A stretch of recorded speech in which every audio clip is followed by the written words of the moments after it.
This is part one of our section on Zoroastrianism. Probably have never heard of Zoroastrianism before. Well, this week you're going to learn.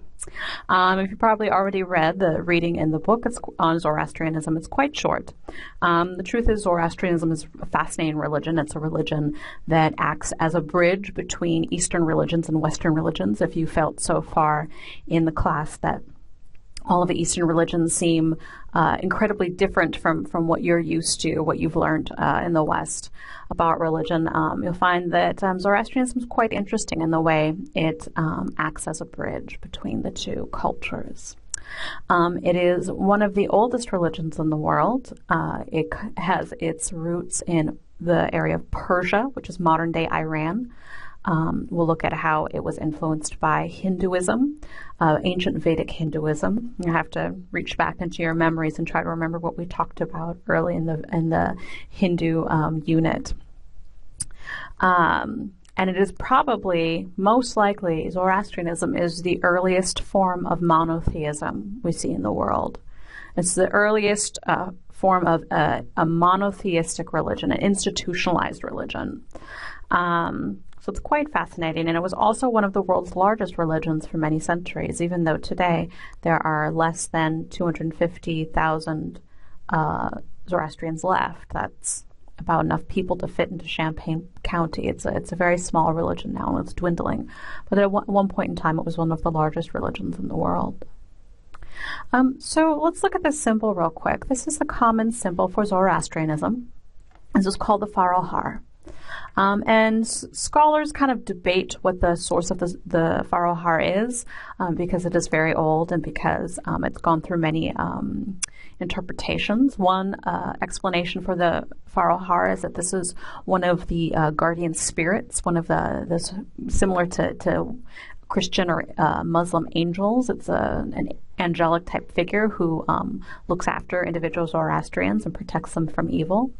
A lot of modern Zoroastrians interpret the Farohar as a symbol of the soul's journey towards heaven, right? I've heard explanations that the circle here represents, in some ways, the soul, and that through the constant battle against evil, through good thoughts, good words, good deeds, or good actions, it gives the soul wings and allows them to ascend into heaven. So there are a lot of explanations for this Farohar, but it's a common symbol of Zoroastrianism. Chosen a quote from the Gathas to lead with. The Gathas are the oldest scripture in Zoroastrianism. They were supposedly written by the Prophet Zarathustra himself, for which the religion is named. Zarathustra lived probably around 3,000 years ago, though we don't have an exact date. He was the great Zoroastrian prophet, and he himself wrote the Gathas, which are an important part of the modern Zoroastrian scripture. So let's look at this. It says, O Lord of life, we long for thy mighty fire of thought, which is an enduring, blazing flame, bringing clear guidance and joy to the true believer. But as for the destruction-loving, this quickening flame overcomes his evil in a flash. So the god of Zoroastrianism, his name is Ahura Mazda, which means the wise Lord or the wise spirit. He is called many different things in Zoroastrianism, one of which is the Lord of Life. So here you have the great prophet Zarathustra calling upon him, saying, we long for thy mighty fire of thought. This is important because up until this point in history, most of the religions that we see are very focused on the idea of the elements in nature, right? Different aspects of nature, whether it be fire, water, earth, air, or the sun and the moon and the stars, or the earth, or the ocean, like all these sorts of natural phenomena. Zoroastrianism is one of the first religions where we see an emphasis put on not only values such as truth and goodness, but taking those values, taking those ethical principles and embodying them. All of a sudden within Zoroastrianism we have these guardian spirits like this one who embody actual ethics. So there is an angel who embodies good thought. There's an angel who embodies devotion and proper worship, right? They embody these sorts of virtues. That's very interesting. And it goes on to have a large influence on Western religion. Another interesting thing we see is this idea of the Lord of life versus this evil one, this destruction-loving one, right? So Zoroastrianism has a very dualistic look at the universe. There's good and there's evil. And there is Ahura Mazda who stands up for what is right and what is truthful, and it always embodies everything that is right and truthful. And then you have Angra Mainyu, who is this devilish-like figure who has chosen destruction and lies and pollution and all sorts of everything that's opposite to what is good. And there's a battle going on. There's a cosmic battle between these two. And Ahura Mazda, God, is destined to win this battle. But it is up to Zoroastrians, it's up to all good people to intentionally and purposefully lead a good, ethical life in order to help with this cosmic battle. So it's a pretty fascinating idea, and it's a great turn from what we've seen so far in ancient religions, in ancient Eastern religions. So in this first lecture, we're going to talk about the early history of Zoroastrianism. We're going to talk about Zarathustra himself, who is the prophet of Zoroastrianism, who helped found Zoroastrianism. His Greek name is Zoroaster. That's why we call it Zoroastrianism. The members of Zoroastrianism themselves call themselves the followers of Ahura Mazda. That's their name for themselves. And we'll talk about Zoroastrian teachings. So we'll just kind of go over the base structure and history of Zoroastrianism in this lecture. So, Zoroastrianism originates in ancient Iran, which was called Persia. Modern Iranians have a great deal of pride in their heritage. Most Iranians that I know call themselves Persians, right? They're ethnically Persian. Iran is just the name of their current country or current government. You can see here this gorgeous archaeological find up here. This was made no less than 2,500 years ago. Persia was the largest empire up to that point in history. It was huge, it was powerful, it stretched all the way over to Greece, from Greece all the way back over to India. It was the largest empire until Alexander the Great made his great Greek empire. You can see this is made of gold. You can imagine the amount of craftsmanship and work it would take to make something like this, especially in ancient times, right? They had a lot more technology than any other place on earth. They had excellent armies. They were great scholars and studied astronomy and math and sciences and things like that. Zoroastrianism was the official religion of the Iranian Empire for over 1,000 years. As I mentioned, it is a bridge between Eastern and Western religions, which is something we'll get into a little bit more in the next lecture, but certainly you'll start to see that a little bit in this lecture too. It's practiced by around 200,000 people right now. There are different estimates about how many Zoroastrians are left in the world. And the basic foundational idea behind Zoroastrianism, again, is that the world is in a cosmic battle between Asha, which means the truth, which is personified by Ahura Mazda, the wise lord. So you have, and then you have the Druj, which means the lie, personified by Angra Mainyu. So what that means is that Zoroastrians believed that before Ahura Mazda and Angra Mainyu existed, there was already in the universe like two states of being, two different conditions of being. There was truth and there was lies. Ahura Mazda and Angra Mainyu were the first spirits to exist in the universe.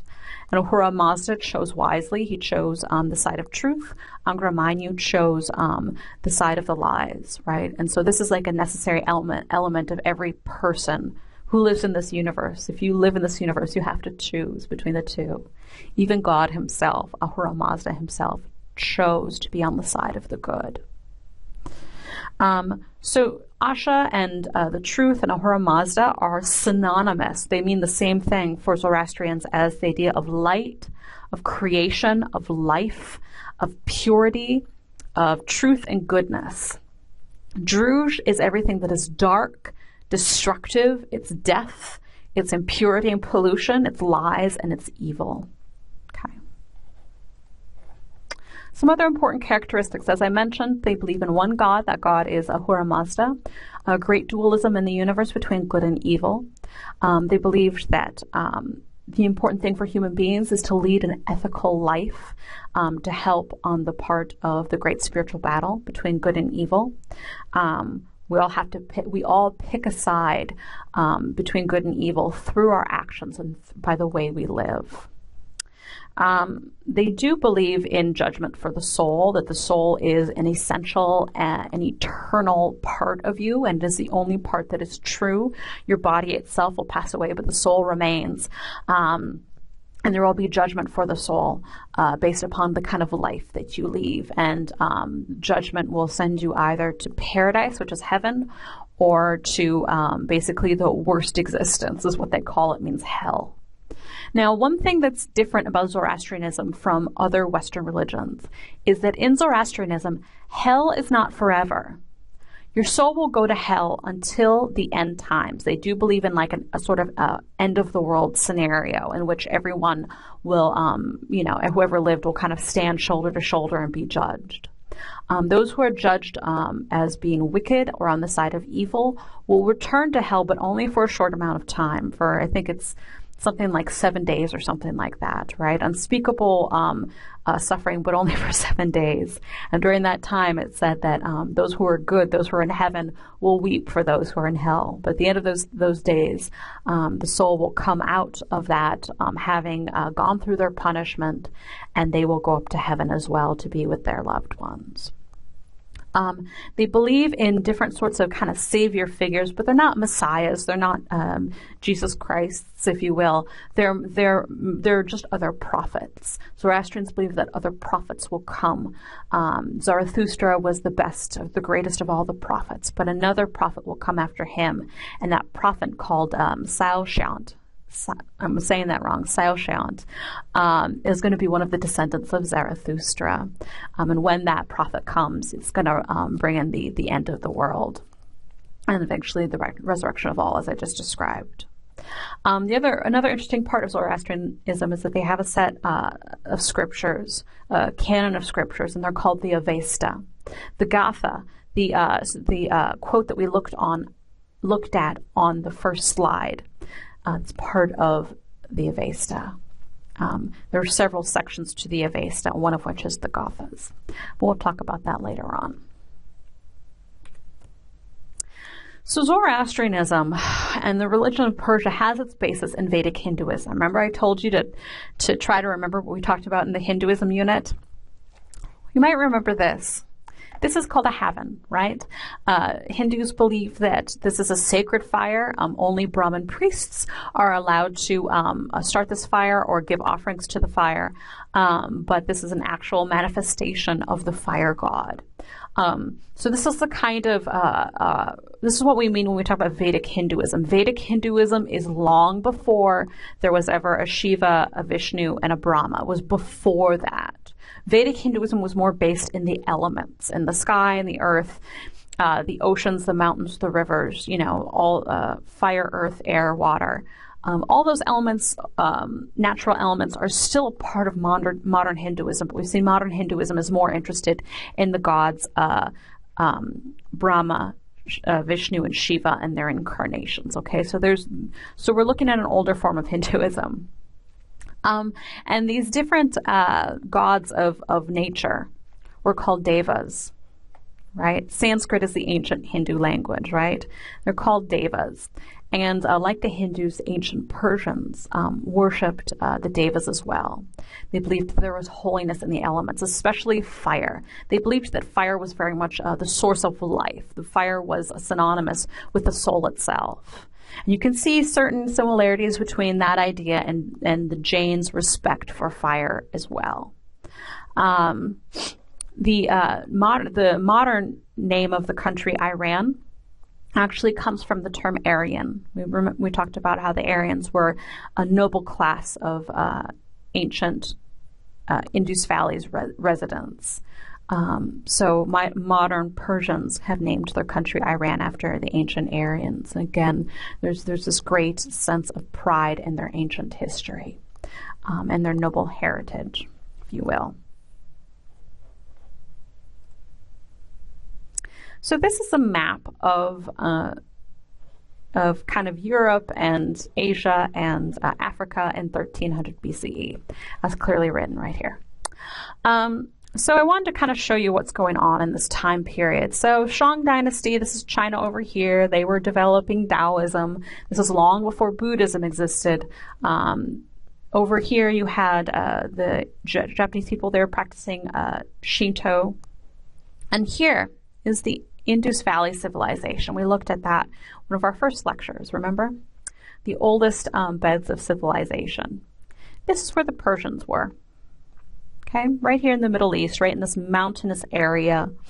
And they were greatly influenced by the Indus Valley Civilization. Now over here, I want to point out that over here was another great civilization, was the Mesopotamian civilization. We haven't talked about that much yet. We'll talk about that a little bit more in the section on Judaism. But this is where Babylon and Assyria and a lot of other great things were going on. Here's Egypt, another great empire. So the Persians were just a humble pastoral people, which means they kind of lived in the mountains. They had herds of animals. They weren't super organized. They didn't have cities and kingship the way all these different civilizations around them were doing.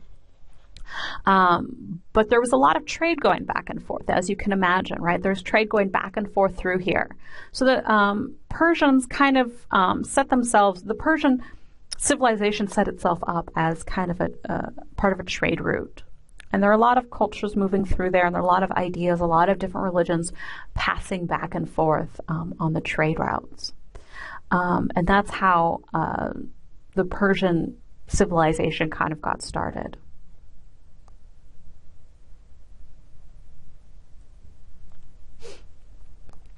And then along came Zarathustra. So, as I mentioned, his Greek name is Zoroaster, like right here. He was born somewhere between 1800 and 1200 BCE. I've heard estimates as early as 3000 BCE, but this is a more reasonable estimate. We're pretty sure that Zoroaster lived some time around this period of history. According to legend, he was born to a Brahmin caste family. So his family were priests in the Vedic religious tradition. And he was raised to be a priest. He was born to be a priest. According to Zoroastrian tradition, there were prophecies around the time of his birth that he would bring about a new religion. We've seen this 3 times already, right? Like a child who's born to be a great prophet. We've seen it with the Buddha, we've seen it with Mahavira, and now we see it with Zarathustra. And the story goes that there were a number of evil priests, wicked priests, who did not want Zarathustra to grow up to become a great prophet and alter the religion of the area. So there were a number of attempts on his life as a child. This is a really common illustration of the life of Zarathustra. You see right over here is him being born, and then this is him. He was stolen from his family when he was a baby, and he was left out to the wolves. So the wolves would devour him because the evil priest didn't want him to grow up and change their religion and correct all the corruptions that they were doing. But instead, the wolves found him and sat with him and kept him warm through the night and fed them milk from their own bodies until the next day when he was found. Then he was kidnapped again, and he was put out in a field, and then the evil priests started a stampede of the cattle, but instead of getting trampled, one kind cow stopped over his body and protected him. It stood all around him until all the other cows had passed to keep him safe. Then he was thrown into a fire as a toddler, but he wouldn't burn. So you have all of these stories of how people knew he was meant to be great. There are a number of other stories as well that show his kindness. As a child, he found a sick dog and he nursed it back to health. So there are a number of stories about what a good and kind person he was by nature.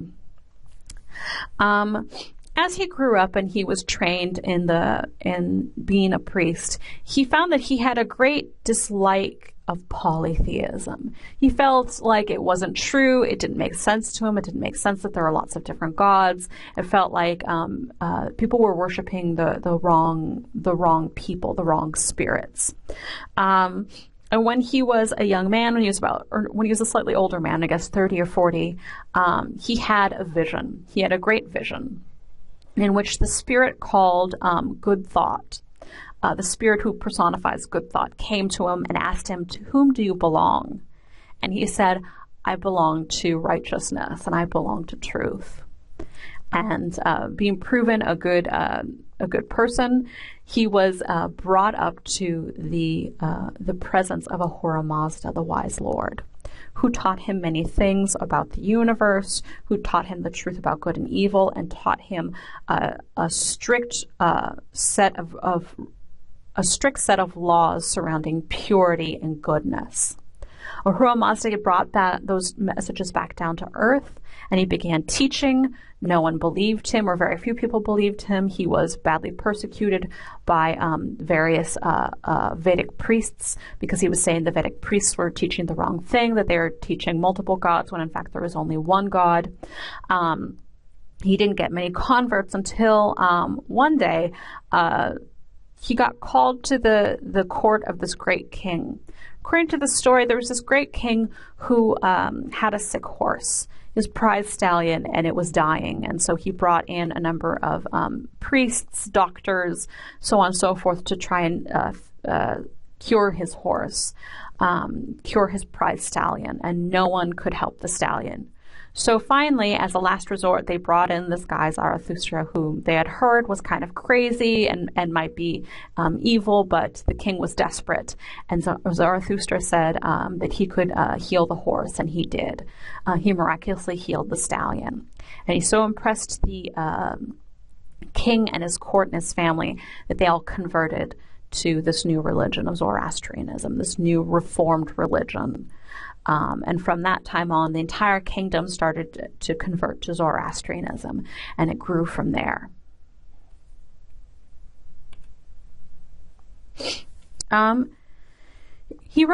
Zarathustra himself wrote the Gathas, according to tradition. It's one of the few religions in which we have a prophet or we have a great leader who wrote things out himself. He describes his many revelations that he had, his many visions of God that he had in it. One famous revelation, he says, "As the Holy One, I recognized you, Ahura Mazda. When Good Thought," who again is like an angel, "came to me and asked me, 'Who are you? To whom do you belong?' Then I said to him, 'To the first question, I am Zarathustra, a true foe to the liar, to the utmost of my power. But a powerful support would I be to the righteous, that I may attain future things of the infinite dominion,'" which is to say paradise, "as I praise and proclaim you, Mazda. As the Holy One, I recognized you, Ahura Mazda, when the good thought came to me, when the still mind taught me to declare what is best.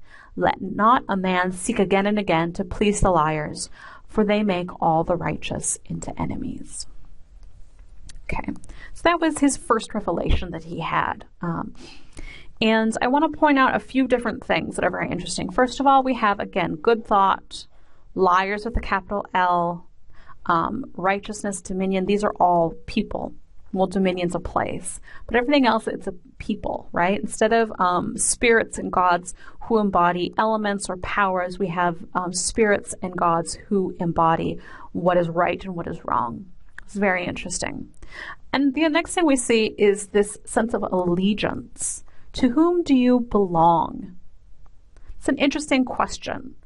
So far, we haven't seen another religion that in the East that requires your allegiance to that religion alone. Quite the opposite. In China and Japan, we see you can be members of multiple religions, and it doesn't really matter.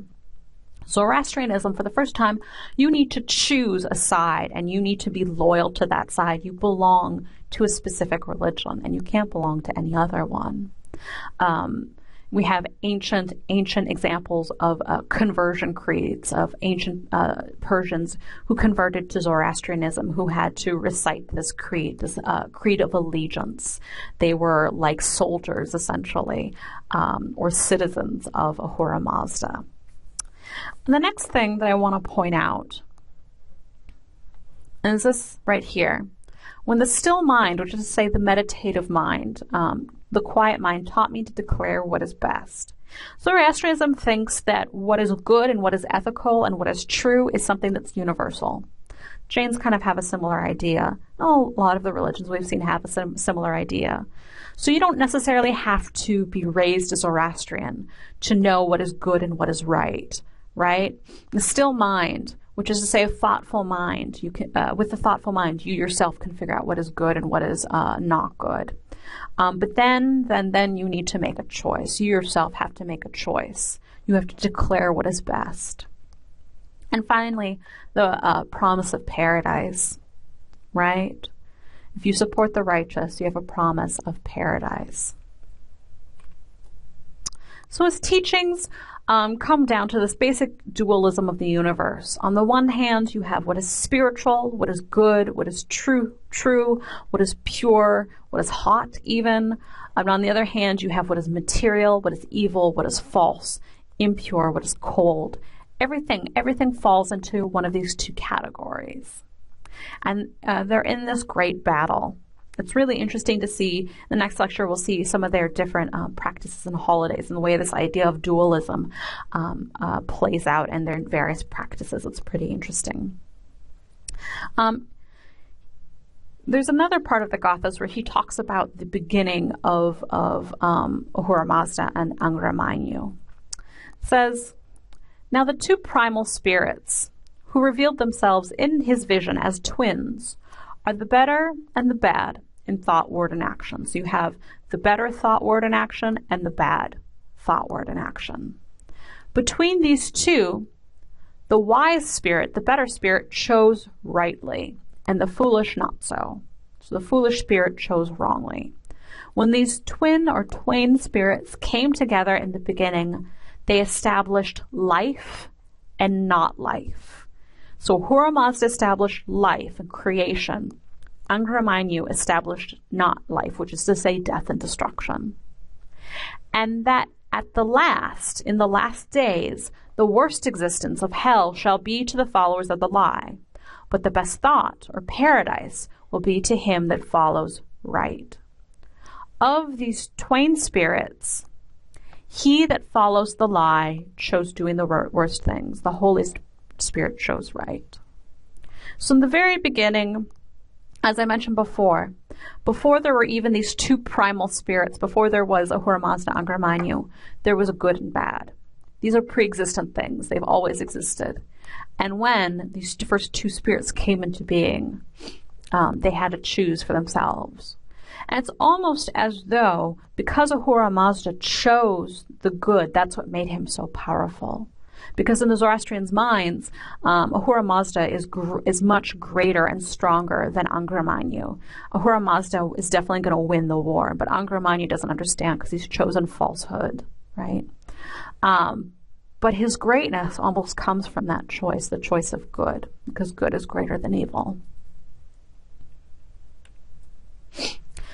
A few other things Zarathustra did. He composed the sacred verse, which we've seen already, called the Gathas. It's in its original language is very poetic. It's a lot of poems and prose and hymns, all in praise of Ahura Mazda.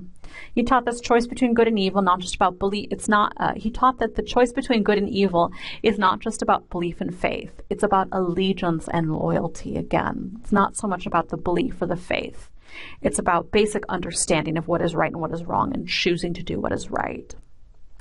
And also, Zoroastrianism also introduced a set creed, which was a new thing, right? You don't really find creeds or set belief systems in Eastern religions, but here we have one. And it's very simple. On three noble ideals be ever intent: the good thought, well thought; the good word, well spoken; the good deed, well done. Good thoughts, good words, good deeds. That sums up the belief system and the life of a Zoroastrian. They have a really interesting idea about heaven and hell. It said that when a person dies, their soul will approach this great bridge to heaven, and they'll start walking across the bridge, and it's very narrow.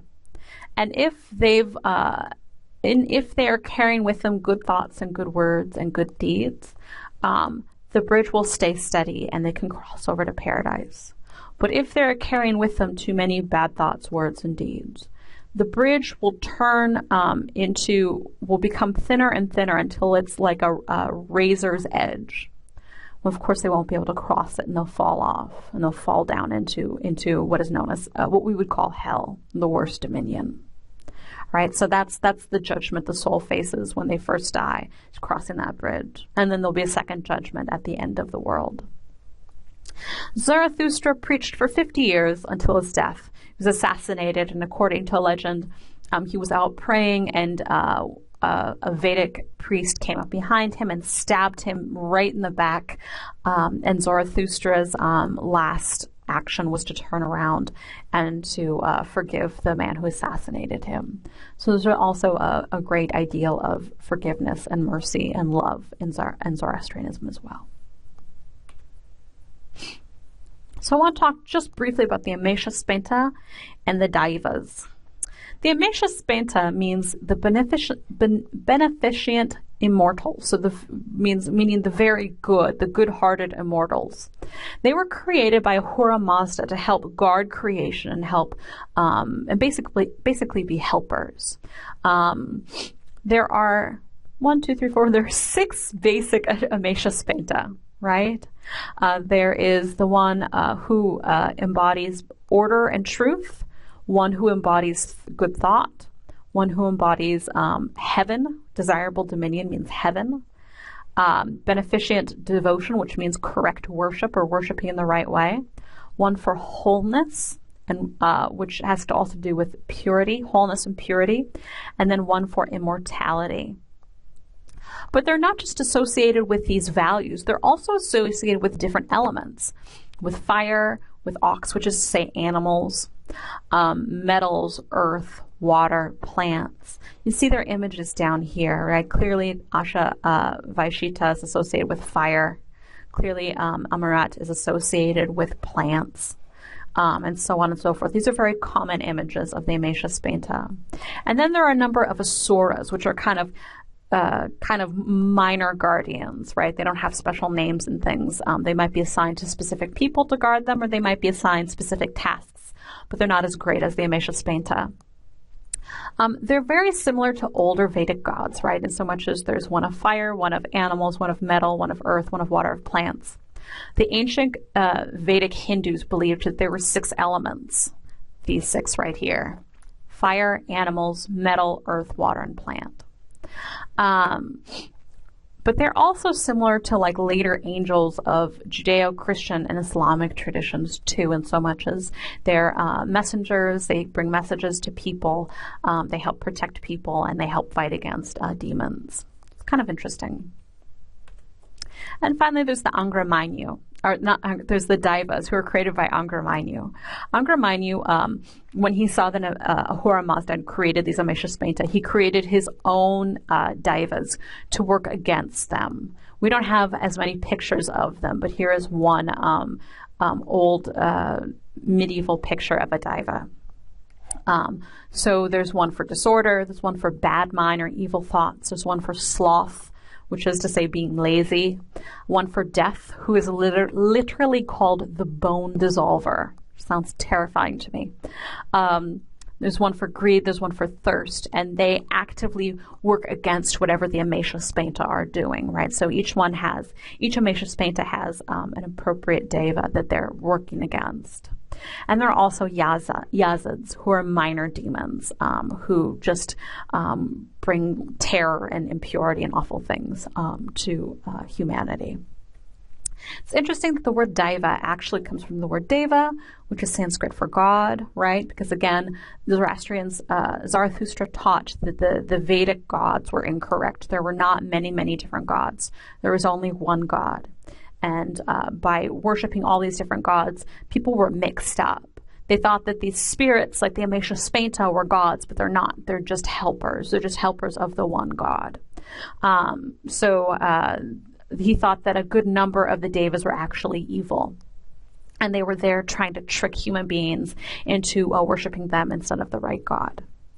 So this word Deva comes from the Sanskrit word for God. Interestingly enough, it becomes the source of the English word devil. It's where we get our word devil from. You can see he has horns and things. There's a lot of similarities between Zoroastrianism and other Western religions. So we'll stop there for now. Do the discussion question online and email me if you have any questions at all.